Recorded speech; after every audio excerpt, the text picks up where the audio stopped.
Sure to come back to this YouTube channel every day. There will be daily videos talking about a variety of topics. Today, I'm going to be talking about H2S limits, the legal limits that you're allowed to work in, and the dangerous ones.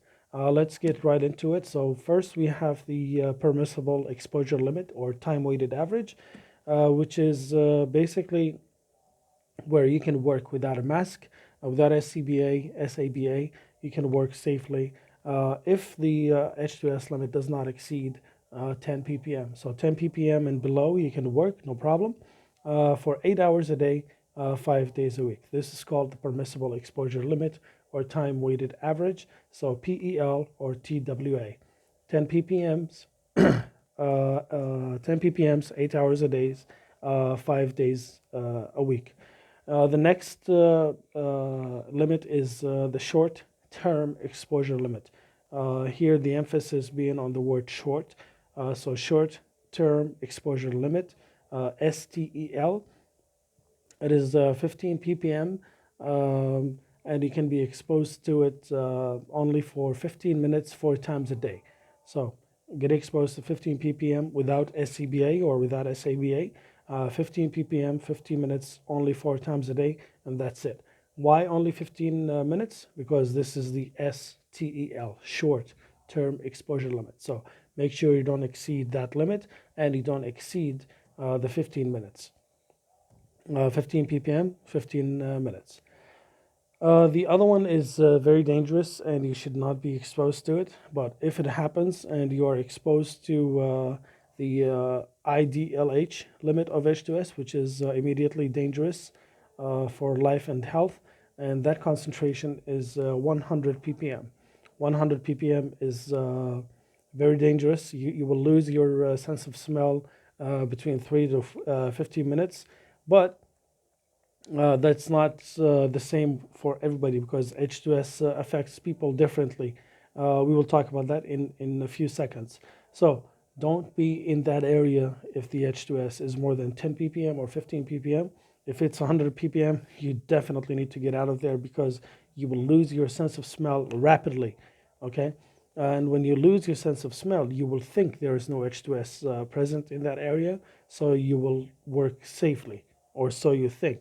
But actually it's there and it's, it's affecting you differently. So make sure you get out of there if you lose your sense of smell. Do not rely, never depend on your sense of smell to detect the presence or absence of H2S in your work site. So it's important to remember that H2S affects every person differently, okay? The effects of H2S on people depend on 4 factors, all right? Number 1, duration. How long was that person exposed to H2S? Okay. Number 2, frequency. How often is that person exposed to H2S? Number 3, we have concentration. How much H2S was that person exposed to? And number 4 is personal susceptibility. Like we said, H2S affects people differently. And let's say you are in the ring with Muhammad Ali, one of the greatest boxers. If you go against him the first round, you're strong, you're tough. Okay, maybe you can take a few punches. But the next round, you're going to be weaker, then weaker, then weaker, then weaker, then you cannot tolerate it anymore. So make sure you remember these 4 things. It depends on duration, frequency, concentration, and personal susceptibility. Keep that in mind, okay? It's also important to know that in an H2S environment, you cannot have a styled beard like mine.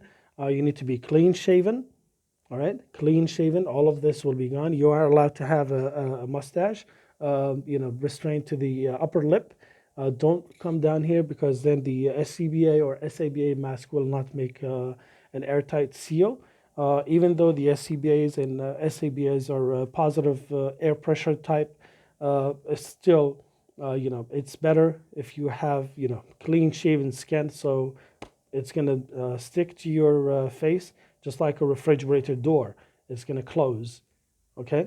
If you have beard, if you trim it or something, and then while you're working, you sweat, maybe the sweat will infiltrate and go there and cause the toxic air to go inside your mask, and you will die from exposure to H2S. So please shave and make sure that you're safe.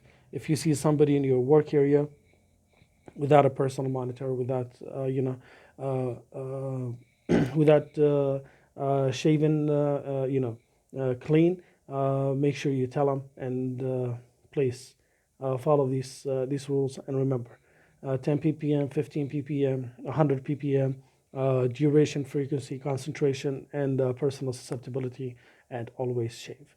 Okay, so now that you've watched this video, please share it with your friends and colleagues.